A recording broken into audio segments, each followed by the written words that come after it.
Hello, everybody. Welcome to the eShow channel. I'm your host, Coleman Erickson, and we are back with episode 3 of Reality Check. Haven't done this series since last year, a little over a year ago, but we're going to jump right into it. Pick up where we left off.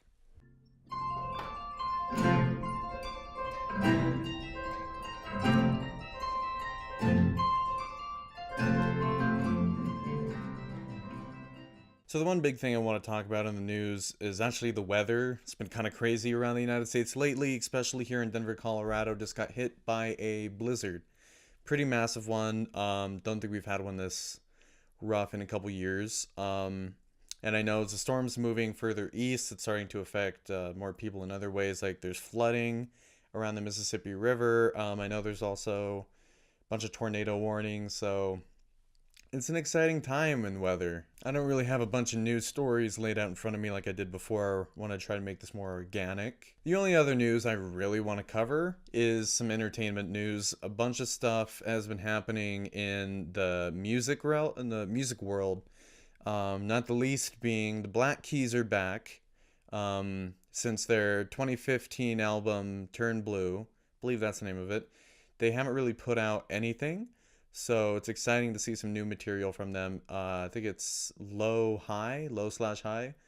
Yeah, so we got a new track from them, a new single, and we can all hope that maybe they're going to bring us a new album. If you go look at New Vinyl Mondays, I've reviewed one of their albums, El Camino. So I gave that one a pretty good overall rating. I think Turn Blue kind of set a different direction for them. They're trying to go more pop sound, but I think what a lot of people want, including me, is for them to go back to their roots of being the blues rock kings, the people that you look up to when you think of blues rock. They were, to a lot of people, including me, the new Elvis. Like Elvis was the king of rock, but they were bringing more blues elements into it. A lot of things that I think rock had started to lose over time as it started diversifying into metal and punk and all those other sub branches. So I think it's really exciting to see new material from them, and yeah, neat. The other bit of music news I wanted to get into is Weezer has dropped their Black album.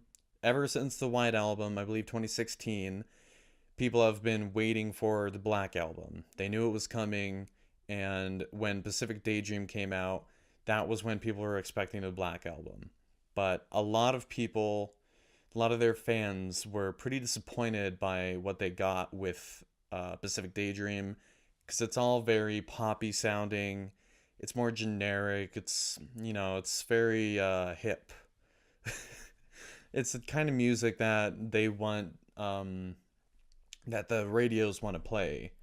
So where rock used to be popular, where rock used to be able to get on the radio back when they first became popular in the late 90s, it's just not the way it is anymore. So they tried going that direction with the Pacific Daydream. Their fan base hated it, and they really didn't get any traction with it. Now, this new Black album, it's a general disappointment, I think, to a lot of the core fans, a lot of people who have been waiting for new, real Weezer material, which is what the White album brought them back in 2016. But this Black album kind of meshes their new pop sound with some of their old kind of concepts that they used.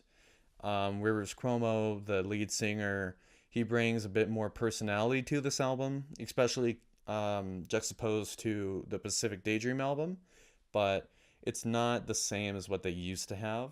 So I think in general, a lot of their fans find that to be a disappointment, and there are more Pacific Daydream sounding tracks on there, like I think it's Living in LA. Um, to me, I think it's not who they used to be, but I enjoy it. They're catchy songs. At the end of the day, they are really catchy. Um, and I thought the same thing with the Pacific Daydream. They weren't what Weezer was.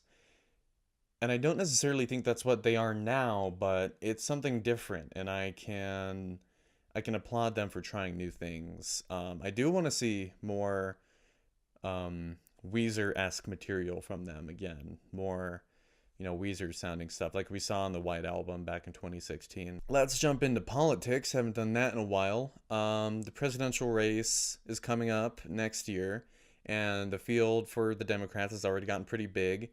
Um, Beto O'Rourke, who ran against Ted Cruz in this last senatorial election in 2018, but had lost, he is now running for president. So that's pretty interesting. John Hickenlooper used to be the governor of Colorado. Even before that, was the mayor of Denver. So of course, I have strong feelings towards him. He's also entered that race. As far as I know, I haven't really heard of any Republicans trying to challenge Trump quite yet.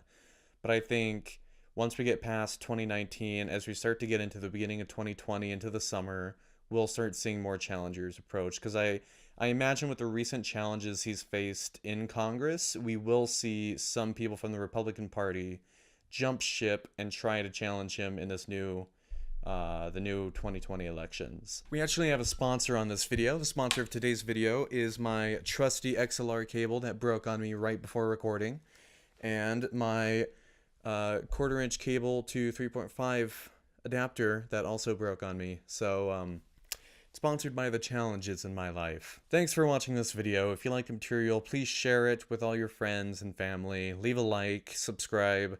I don't want to go another year without making a video. So, I'm not going to make any promises, but I'll see you around.